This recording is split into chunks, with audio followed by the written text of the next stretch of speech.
وقف شوي يا ابني.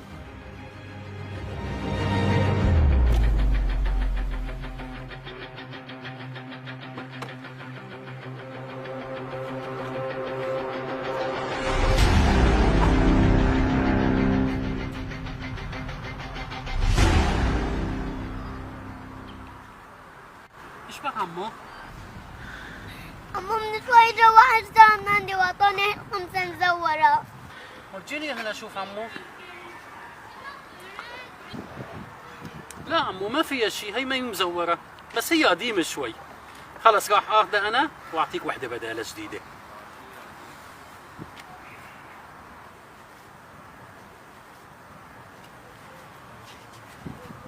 سيك عمو. بس عمو هي ما هي مثلها، هذيك 5 ليرات هي 100 ليرة. ايش فرقت؟ كله نفس الشيء. عمو هدول الاغراض كلهم شط حقهم، انا بشتريهم منك.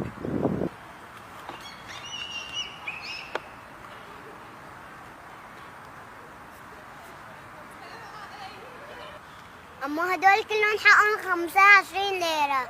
تمام عمو اتفقنا، راح اخذهم.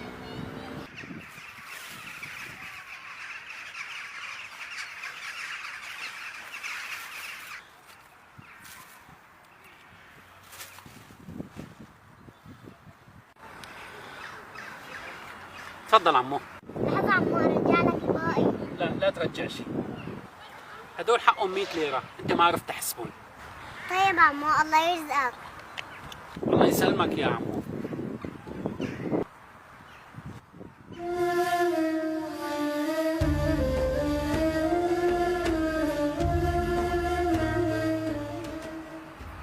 عمو ليش مالك لابس جواب؟ ليش بوطك مشقوق؟ والله يا عمو ما عندي غيره.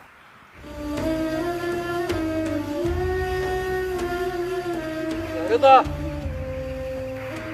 نعم بابا. تعال عندي، انزل ابني شوي، تعال.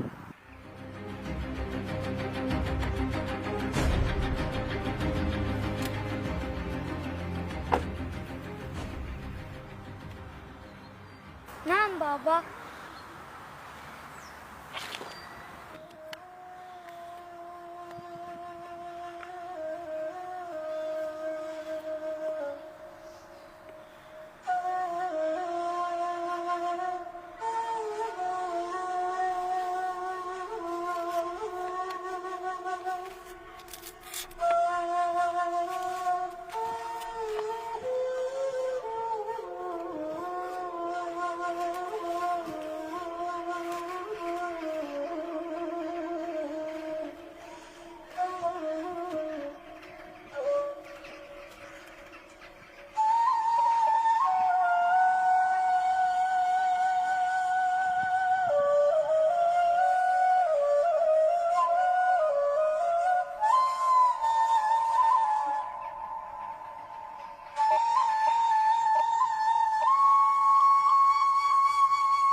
تمام هيك عمو؟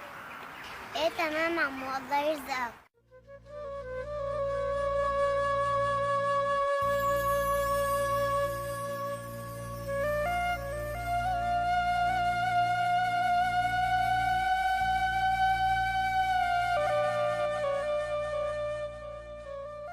عمو وقف شوي.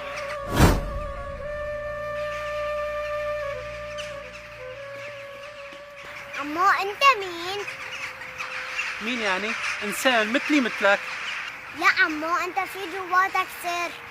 شلون يعني يا ابني؟ ما فهمت عليك. في بقلبك خوف من الله، في بقلبك حنية، في بقلبك إيمان. عمو بتعرف الله شو عملت فيني انت؟ فرحت قلبي من جوا، يا عمري ما فرحت هيك فرحة ولبست بوط جديد. عمو بس بدي منك طلب صغير. تفضل عمو. أنا شفتك لما حطيت لي هدول مصاري بجيب جاكيت، وأنا ما رح أقول لك ما بدي إياهم وما باخذ شي من حدا، بس هلا هدول مو صاروا إلي وأنت عطيتني إياهم؟ إيه طبعا عمو. بدي أأمنك عندك فيهم أمانة. تبعتهم لأخواتنا اللي قاعدين بالخيام ما عندهم مكان يناموا فيه وعم بيناموا على الواقف بالميات والطوفان. هدول صاروا أمانة برقبتك، تفضل خدهم.